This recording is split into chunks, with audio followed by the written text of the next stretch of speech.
அனைவருக்கும் வணக்கம். அமுதம் டேரட் சேனலுக்கு உங்களை அன்புடன் வரவேற்பு. ஸ்பிரிச்சுவல் சாவி. ஸோ இன்றைக்கி நோ காண்டாக்ட் சிச்சுவேஷன் ரீடிங் பார்க்கலாம். அதுக்கு முன்னாடி உங்களுக்கு பர்சனல் ரீடிங் தேவைப்படுதுன்னா ஸ்க்ரீனில் தெரிகிற இந்த நம்பருக்கு வாட்ஸ்அப் பண்ணுங்கள்.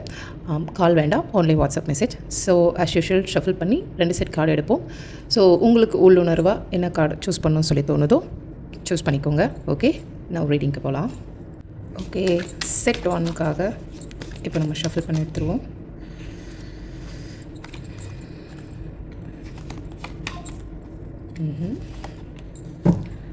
ஓகே,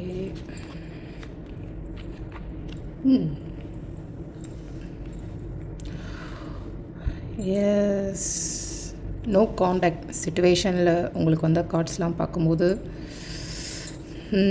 உங்களுக்கு உங்களுடைய காதலை அடுத்த கட்டம் கொண்டு போகணும் அப்படின்றத ரொம்ப தீர்க்கமாக இருக்கீங்க. பட் உங்களுக்குள்ள அந்த தேர்ட் பார்ட்டி சிச்சுவேஷன்ஸ் இருக்கலாம், ரொம்ப கிளியராக தெரியுது. But at the same time உங்களுடைய பார்ட்னர் வந்து அவங்களுக்குன்னு ஒரு கம்ஃபர்ட் ஜோன் வச்சுட்டு அதிலேருந்து வராமல் அதாவது தயங்குறாரு. ஸோ நான் வந்து இந்த இடத்துல கரெக்டாக தான் இருக்கேன் அப்படின்ற மாதிரி அவருடைய மைண்ட் செட் இருக்கலாம்.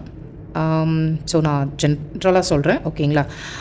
ஸோ உங்களுக்கு உங்களுடைய காதல் அடுத்த கட்டம் கொண்டு போகணும், அது கல்யாணத்தில் முடியணும். ஸோ உங்கள் ரிலேஷன்ஷிப் சார்ந்து நிறைய கனவுகள் எல்லாம் உங்களுக்கு போயிட்டே இருக்குது. பட் அவர் வந்து ஒரு சிலரை ரொம்ப ஆழமாக நம்புகிறாங்க. பட் அவங்களே வந்து ரொம்ப உங்களுக்கு சப்போர்ட் பண்ணுற மாதிரி, அவங்களுக்கு அட்வைஸ் பண்ணுற மாதிரி யாராக வேணால் இருக்கலாம். அந்த தேர்ட் பர்சன்ஸ் அவங்க ஃபேமிலி மெம்பர்ஸ் இல்லை அவங்களுடைய ஃப்ரெண்ட்ஸ் சர்க்கிள்லேயும் இருக்கலாம். தொடர்ந்து இந்த வேண்ட் வரும்போது பார்த்திங்கன்னா உங்களுடைய சூழ்நிலைகளையும் சரி, உங்கள் கூட யார் இருக்கா அப்படின்றதையும் நீங்கள் கொஞ்சம் கவனமாக இருக்க வேண்டியது அவசியம் அப்படின்றது இங்கே பார்த்தாலே தெரியுது. ஏன்னா நீங்கள் பார்த்திங்கன்னா உங்களுடைய பார்ட்னருக்கு நிறைய ஆதரவு கொடுக்குற ஆள். ஸோ அவங்க வந்து ஒரு வெற்றி பாதையில் பயணிக்கணும் அப்படின்னு சொல்லி நீங்கள் ரொம்பவே உங்களுடைய பார்ட்னருக்காக ரொம்ப ஈகராக அவங்க ஜெயிக்கணும், அவங்க வெற்றியை பார்க்கணும், அந்த மூமெண்ட்டெல்லாம் நீங்கள் க்ரியேட் பண்ணணும்னு சொல்லி நினைக்கிற ஆள். ஆனால் வேறு ஒரு ஆண்களால் இல்லை வேறு ஒரு உறவுகளால் அவங்க வந்து உங்கள் கூட இப்போது சரியாக கம்யூனிகேட் பண்ணாமல் இருக்கலாம். அவங்க நினைக்காமலாம் இருக்காங்களான்னு கேட்டால் கிடையாது.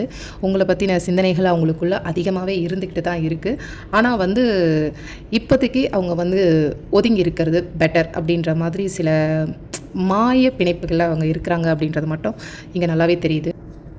மேபி உங்களுடைய பார்ட்னர் வந்து ரொம்ப இந்த ட்ராவல் பண்ணுறதுலலாம் ரொம்ப இன்ட்ரெஸ்டிங்காக இருக்கிற பர்சனாக இருக்கலாம். உங்களுக்கு அந்தளவுக்கு பயணங்கள் பிடிக்காத ஆளாக கூட இருக்கலாம். அதாவது நீங்கள் வந்து அத்தியாவசியமாக இருந்தால் தான் சரி, இந்த சும்மா ஊர் சுற்றுறது இந்த மாதிரிலாம் வந்து உங்களுக்கு அவ்வளோவா இன்ட்ரெஸ்ட் காட்ட மாட்டீங்க.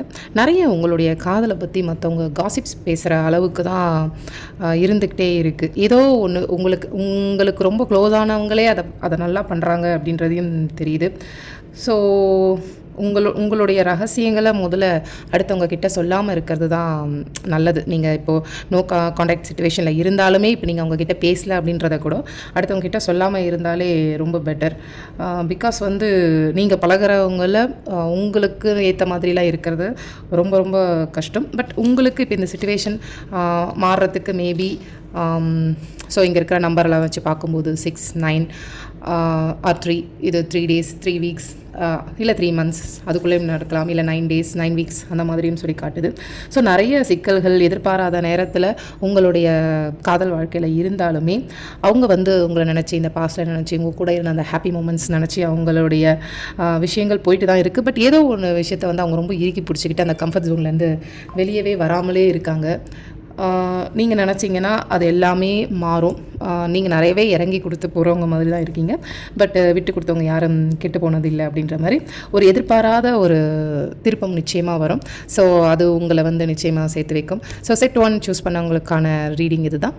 செட்டானா எடுத்துக்கோங்க, பொருந்துறனா தவிர்த்துருங்க. Thank you, god bless you guys.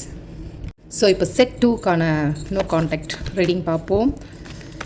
So உங்களுக்கு பர்சனல் ரீடிங் தேவைப்படுதுன்னா மேலே ஸ்க்ரீனில் தெரிகிற இந்த நம்பருக்கு வாட்ஸ்அப் பண்ணுங்கள். செட் 2க்கான ரீடிங் நோ காண்டாக்ட் சிச்சுவேஷன் உங்கள் எனர்ஜிக்கு இப்போ எப்படி இருக்குன்னு பார்க்கலாம். ஓகே,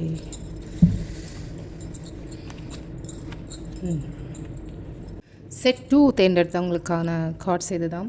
ஸோ உங்களுடைய நோ காண்டாக்ட் சிச்சுவேஷன்ஸ் வந்து நீங்கள் ரொம்ப ரொம்ப நேர்மையான ஆள். பட் சில விஷயங்கள் உங்களுக்குள்ளே நீங்கள் வந்து உங்களை பற்றி நீங்கள் யார்கிட்டும் சொல்லாத தனமாக ஒரு எனர்ஜி உங்களுக்குள்ளே எப்போவுமே இருக்கும். அதை ரொம்ப ரொம்ப நீங்கள் வெளிப்படுத்திக்கவே மாட்டீங்க. உங்கள் கூட எவ்வளோ க்ளோஸாக பழகினாலுமே உங்களுக்குள்ளே இருக்கிற சில விஷயங்கள் வந்து நீங்கள் இப்படி தான் அப்படின்றத வந்து ரொம்ப ரேராக தான் நீங்கள் உங்களை பற்றி அடுத்தவங்ககிட்ட சொல்லுவீங்க. ஆனால் இது உங்கள் காதலில் வந்து என்ன சொல்கிறது, ஒரு நல்ல பலமான அதாவது ரொம்ப ஸ்ட்ராங்காக அமையும்.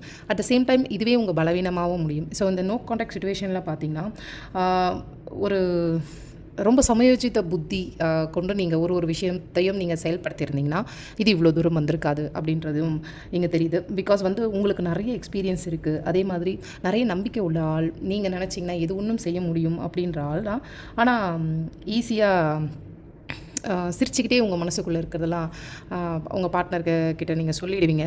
பட் அவங்க வந்து அதை நீங்கள் சப்போஸ் நீங்கள் காமெடியாகவே அதை நீங்கள் சொன்னாலுமே அது அவங்களுக்கு ஹர்ட்டாக தான் முடியும் அப்படின்ற மாதிரி தான் அவங்க உங்ககிட்ட வெளிப்படுத்துவாங்க. ஏன்னா நிறைய விஷயம் பார்த்திங்கன்னா ஏதோ ஒரு டிஸ்டர்பன்ஸ் உங்கள் காதல் சார்ந்து இருந்துக்கிட்டே இருக்குது. இதுதான் ரீசன்னே சொல்ல முடியாத அளவுக்கு ஒரு சின்ன சின்ன விஷயங்கள் நீங்கள் எதிர்பாராத அளவுக்கு உங்களை கொண்டு வந்து விட்டுருக்கு. பட் அவர் உங்களை நினைக்காம இருக்காரா அப்படிலாம் கேட்டிங்கன்னா கிடையவே கிடையாது. நிறைய சிந்தனைகள் அவங்களுக்குள்ளே ஓடிக்கிட்டு தான் இருக்குது. பட் என்ன தடுக்குது அப்படின்னு பார்த்தீங்கன்னா மோஸ்ட் ஆஃப் ஆல் ஈகோ. ஏதோ ஒரு விஷயத்தில் உங்களுக்கோ இல்லை அவங்களுக்கோ ஒரு அந்த கம்யூனிகேஷன் கொடுக்குற அந்த விஷயம் வந்து ஒரு ஈகோவில் வந்து நிற்கிது. அது ஒரு நூல் அளவு தான். பேசுனீங்கன்னா நீங்கள் எது ஒன்றும் சால்வ் பண்ணிடலாம் இல்லையா? பட் இது ரிலேட்டடாக பார்த்தீங்கன்னா அவங்க ரொம்பவே ஒரு விதமான மன அழுத்தத்தில் இருக்காங்க. நீங்கள் அவங்கள ஏமாத்துருவீங்களோ இல்லை கைவிட்டிடுவீங்களோ அப்படின்ற தாட்ஸும் அவங்களுக்கு நிறைய அவங்களுக்குள்ள டிஸ்டர்படாக ஓடிக்கிட்டே இருக்குது. அது அவங்க மைண்டுக்குள்ளே அவங்க நிஜமாக ரொம்ப சிக்காக தான் இருக்காங்க இந்த காதல் பொறுத்த வரையும். அதே மாதிரி கொஞ்சம் விட்டு கொடுத்து போகிறது நல்லது. ஸோ உங்களுடைய லைஃப் பார்ட்னர் நீங்கள் அவங்கள தான் தேர்ந்தெடுத்திருக்கீங்க பட்சத்தில் 2 பேர் சைட்லையும் இருந்தும் எதுவாக இருந்தாலும் பேசிக்கோங்க. நிறைய காலதாமதங்கள் நல்லது தான். ஒரு பிரிவு உங்களுக்கு அந்த நல்ல விஷயங்கள் கொடுக்கும். அது நீங்கள் இன்னும் உங்களுடைய லவ் எவ்வளோ ஸ்ட்ராங்காக இருக்குது அப்படின்றதெல்லாம் காட்டும். அதெல்லாம் ஓகே தான். பட் கொஞ்சம் யோசித்து நீங்கள் வந்து செயல்படுத்தினா பெட்டர். ஏன்னா சின்ன சின்ன விஷயங்கள் ஏதோ ஒன்று உங்களை அறியாமலே போய் அது சண்டையில் விட்டுறது, வாக்குவாதத்தில் வந்துடுது.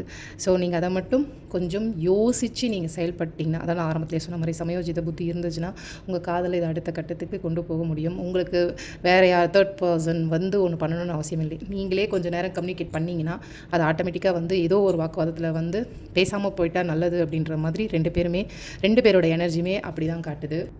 ஓவரால் நீங்கள் 2 பேருமே ரொம்ப ரொம்ப மெச்சூர்ட் பர்சன்ஸும் கூட. பட் உங்கள் 2 பேருக்கு நடுவில் இருக்கிற அந்த அழகான புரிதல் கூட இப்போ ஒரு சில இடைவெளிகளால் நீங்கள் 2 பேருமே வந்து உங்களுடைய மைண்ட் செட் அளவில் அவங்கள ரொம்பவே நேசிக்கிறீங்க, ஆனாலும் விலகி இருக்கீங்க அப்படின்ற மாதிரி தான் தெரியுது. பட் இப்போ இருக்கிற இந்த டைமை வந்து உங்களுடைய ஃப்யூச்சரை பேஸ் பண்ணி கொஞ்சம் யோசித்து நீங்கள் முடிவெடுத்துட்டிங்கன்னா ஸோ நீங்கள் உங்களுடைய லவ் லைஃப்பில் சக்ஸஸ் பார்க்கலாம். அதே மாதிரி நிறைய குழப்பங்கள் ஏதோ ஒரு நிலை தடுமாற்றம்லாம் இருந்துக்கிட்டு தான் இருக்கும். பட் எல்லாத்தையும் தாண்டி நீங்கள் போராடி தான் இந்த விஷயத்தை வந்து மாற்ற முடியும். ஸோ 2மே இங்கே 5-5 வரதால் மேபி உங்கள் பார்ட்னர் உங்ககிட்ட வந்து அவங்களா பேசணும் இல்லை நீங்கள் பேசணும்னு நினச்சாலும் மேபி உங்களுக்கு 5 days ஆர் 5 weeks உங்களுக்கு தேவைப்படலாம். பட் எதுவாக இருந்தாலும் உங்கள் லைஃப் விஷயன்றதால யோசித்து நீங்கள் முடிவெடுங்க. நிச்சயமாக உங்களுடைய காதல் உங்களுடைய எண்ணம் படியே போய் திருமணத்தில் முடிஞ்சு நீங்கள் நல்லா வாழ்வீங்க அப்படின்றது நானும் ப்ரே பண்ணிக்கிறேன். So thank you guys. செக்டோ சூஸ் பண்ணவங்களுக்கான ரீடிங் இது தான். பொருந்துச்சுன்னா எடுத்துக்கோங்க, பொருந்தெல்லாம் தவிர்த்துருங்க. Thank you. God bless you guys.